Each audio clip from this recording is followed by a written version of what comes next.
Presented by Onyx. Broadcasting from the Prairie Sportsman Studios. This week's show is brought to you by Otter Tail Lakes Country. Go to ottertaillakescountry.com. Show off your pride for the outdoors with new gear from the Sporting Journal Radio store. Go to sportingjournalradio.com, click on store, and browse our selection of hoodies, hats, mugs, and more at sportingjournalradio.com. All right, it's time to talk spring fishing here on the show. I'm Bret Amundson. Thank you for tuning into the show today. Our guest is up in Otter Tail County. It's Randin Olson from Lockjaw Guide Service. Randin, how's it going? I'm doing pretty dang good. Happy to be on here. Yeah, glad to have you back. Thanks for giving us some time. I've been busy chasing snow geese lately. I know some guys have been out chasing different species of fish. Some guys have been up on the rivers chasing walleyes and sturgeon. And a little bit closer to home here, though, I know panfish are starting to go in places. But one thing I've been hearing a lot of that I wanted to talk to you about, Randin, is, and I've had a few people say, hey, you gotta go do this. You got to do a story on this. And that's fishing for suckers this time of year. Is that something that you do? Yeah. It's a great time passer, so to speak, while we're waiting for walleye season, the other game fish seasons to kick up. So they surprise a lot of people. You know, they put up such a good fight. I mean, a lot of times you're in creeks and rivers and shallow bays of lakes and stuff, and they put up one heck of a fight. And they're pretty accessible as far as you don't need a boat, you don't need a high-end gear or nothing. You know, it's real easy to go get into it. So it's a lot of fun.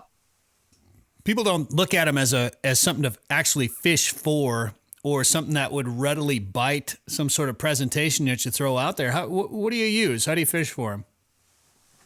You know, you can get them a lot of different ways. You can even get them on plastics. But kind of the main rig is almost kind of like a catfish rig, almost like a small catfish rig, small hook and some night crawlers on it. Those fish are scouring the bottom of those rivers looking for worms and bugs and anything else they can find to eat. So something real close to the bottom right there is going to get bit the fastest. So that's, you just throw something out. Are you using a bobber? Are you dragging along the bottom, or what are you doing? A lot of it, what we do around here is it's in rivers. So you're kind of pitching it out, and you'll work an area, let that thing sit for about 2-3 minutes. You don't get nothing, pull it in a couple feet, let it sit there a couple minutes. You're just kind of working around until you find out where those fish are hanging out. And a lot of time, you know, it's just like walleye fish or anything else in a river. You're looking for those slack eddies behind rocks, behind pillars, kind of things like that, where they can kind of rest out of that current for a little bit. Is there, I mean, obviously this year is a good time of year to target them because other game species aren't necessarily open, but is this the best time to target them anyway? Yeah, it really is. Throughout the whole season, this is it. They come into those rivers in full force. And I mean, there's times if you hit the run right, it looks like you could walk across the river on top of suckers. There's so many of them in there, but yeah, this is by far the best time of year. And there's no limits on suckers, is there? Considered a rough fish. Do you keep them? Do you smoke them, or what do you do with them? I usually just let them go. I just like catching them. I like the bend of the rod and stuff. But I got some friends that smoke quite a bit of them, and they'll keep them for that. And they say they taste pretty good. I'm not a huge smoked fish guy, but right, they like them. What's cleaning a sucker like? It's different. Yeah, it's a different fish, you know. They got tougher skin, tougher scales, so keep a knife sharpener with you. But it's not a whole lot. It's not weird or anything like that. It's just different. You know, you're used to walleyes and perch and crappies and all that stuff, and you cut into a sucker and it looks wrong. Well, kind of is wrong. Well, it can be. I don't know. I'm all for finding, you know, different ways to prepare rough fish because, you know, you get that mentality that because it's a rough fish, it's not going to be good, one that's going to be good to eat, but there's a lot of rough fish that are also delicious to eat too. So I'm actually all about trying it. I'm just curious, like the bone structure, like how much work it would be, you know, getting through some bones in a fish like that. I have no idea if it's, you know, if it's like going through a carp or a trout or what it would look like in there. Yeah, the few times I've helped clean them, and I don't do it a lot, I don't know the anatomy in and out, but the few times we kind of left most of it intact. We just kind of gutted them, definned them, and pulled the heads off, for smoking. So we didn't dive into them a lot, but I would imagine they're probably pretty bony, kind of like that carp and some of the other rough fish like that. Sure. All right, well, let's move on to one of the game fish species that you can target right now, and it's crappies. And I haven't heard a lot of people out there catching crappies right now, but you're finding some in Otter Tail County? Yeah. A lot of people get kind of, maybe it's nervous, maybe they're just not sure where to start, with ice out crappies, because it's different. They're not in those shallows. They're not in those bays yet. If you get some warm days, they'll slide in there for a little while. But right now, they're in the same spots you left them late ice. Cold weather, you might push them a little deeper, a little shallower, whatever, but they're pretty easy to target. They're still in those deep basins, if that's where they were late ice, or kind of in that transition zone, I like to call it, where they're not in 2-3 foot, they're more in like 8 to 10, 12 foot, just outside of those spawning bays where they're going to be in another month. And they bite just as good as they do any other time of year. If you find them, you'll catch a bunch. It's just a matter of locating them. So actually now is easier than when they get up shallow, because you can drive around with your electronics and if the fish are there before you start. So are you basically just going to the last spot you ice fished when you do this? Yeah, essentially that's kind of what you'll do is go to the last spot you ice fished, and if they're not there, just kind of if you look at the map, you'll be able to see kind of a travel route of how they're going to get to where they spawn, and you just pick a section in the middle there and just start working it until you get to the spawning bay, and you'll find them somewhere in that stretch. When you're ice fishing, oh, sorry, Randin, go ahead. Right.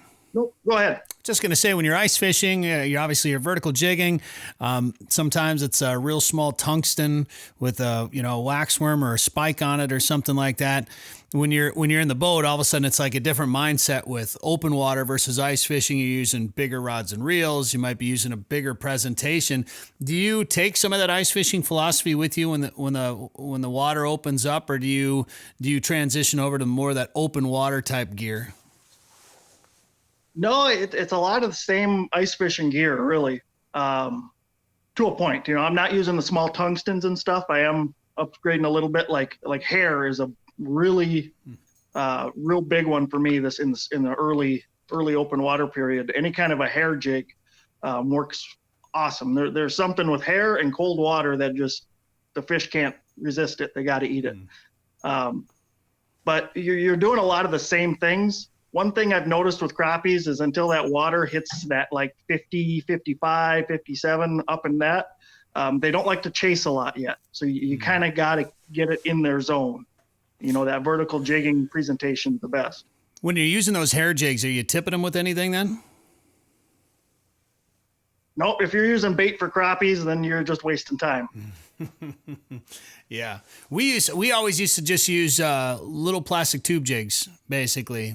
Yep. In the spring, and we'd never have to use live bait or anything. And a slip bobber is how we always used to target them growing up, and you could catch them one after another, at least where we used to fish growing up. But yeah, and even when it comes to bobbers, there's a lot of different options. Something a lot of guys don't think about, but when you're fishing those bobber rigs, you've got rattle bobbers, you've got different shaped bobbers. And that'll play a part into how aggressive or how neutral those fish are.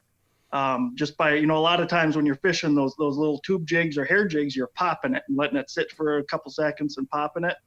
But your bobber's up on top, and anything that bobber can do to attract or not attract can make a difference between putting fish in the boat. So something else to think about, little side bit, your bobber makes a lot of noise up top. So you can use that to your advantage. Really? So, yeah, we always had to have it in like some constant motion at all time. We would just kind of slowly bring it in when we'd use those little tube jigs all the time. Tell me about these rattle bobbers. I guess I haven't used these before. Or used a bobber to my advantage like that. Yeah, so Mr. Crappie, I think, is the brand that makes them. And they're just a small little stationary bobber. It's not a slip bobber, but they're full of BBs. So when you jerk that bait, when you give it a little rip, you get all that rattling from that bobber that just echoes through the water. Interesting. Well, it's about that time to start targeting. I got to get my boat out. I haven't taken my boat out of storage yet and haven't brought the long rods out yet, but I'm pretty close. I want to go and start fishing open water. Randin, and you're out there all the time. You're doing some guiding. Are you guiding already, or are you getting ready for the guiding season? Oh, we're already started. Started a couple weeks ago, actually. It's a little slower through April, which is fine. It lets me get a little bit of golf in once in a while in Otter Tail County. But no, we already started, and we're going strong all the way through. All right. Well, if people want to jump in a boat with you this summer, what should they do? Easiest way is just give me a call at 218-640-0158. And they can find you online? Yes, sir. Find me online on Facebook or lockjawfishing.com. Of course, you can always go to Otter Tail Lakes Country 2 to find out more about Otter Tail County. Randin, Olson, Lockjaw Guide Service. Thanks for the time today on the show. Hey, thanks for having me.